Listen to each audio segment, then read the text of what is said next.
રાજકોટ અગ્નિકાંડ જેને કોંગ્રેસ ગણાવી રહી છે હત્યાકાંડ। કોંગ્રેસના એક બાદ એક નેતાઓના નિવેદન સામે આવી રહ્યા છે। કોંગ્રેસ પ્રવક્તા હેમાંગ રાવલે કરી છે માંગ કે હત્યાકાંડની નિષ્પક્ષ તપાસ થવી જોઈએ। હેમાંગ રાવલ અનુસાર ધવલ ઠક્કરને મુખ્ય આરોપી બનાવાયો, પરંતુ તે માત્ર મોહરું છે। મોટા માથાઓ તો ખુલ્લેઆમ ફરી રહ્યા છે। કોંગ્રેસે એવી પણ માંગ કરી કે ફાયર સેફટીની તપાસમાં નાના વેપારીઓને હેરાન ન કરવામાં આવે। આ અકસ્માત થયેલો છે, આ હકીકતમાં અકસ્માત નથી પરંતુ એક હત્યાકાંડ છે।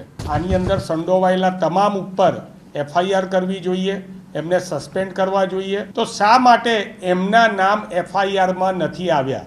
જે લોકો સસ્પેન્ડ થયા છે એ લોકો પણ દોષિત જ છે, તો શા માટે એમના નામ એફઆઈઆરમાં નથી આવ્યા? આ એક ગુનાહિત બેદરકારી હતી। ફાસ્ટ ટ્રેક કોર્ટની રચના કરીને જલ્દીથી જલ્દી જવાબદાર લોકોને એક એવા રીતે એના ઉપર પગલાં લેવા જોઈએ, ધરપકડ થવી જોઈએ અને સજા થવી જોઈએ, જેથી કરીને આવનારા દિવસોમાં આવા આપણા બાળકો જે છે એ આવા ગેમ ઝોન કે અન્ય જગ્યાએ આ રીતે ભૂંજાઈ ના જાય, એ કોંગ્રેસ અત્યારે સરકાર સમક્ષ માગણી કરે છે।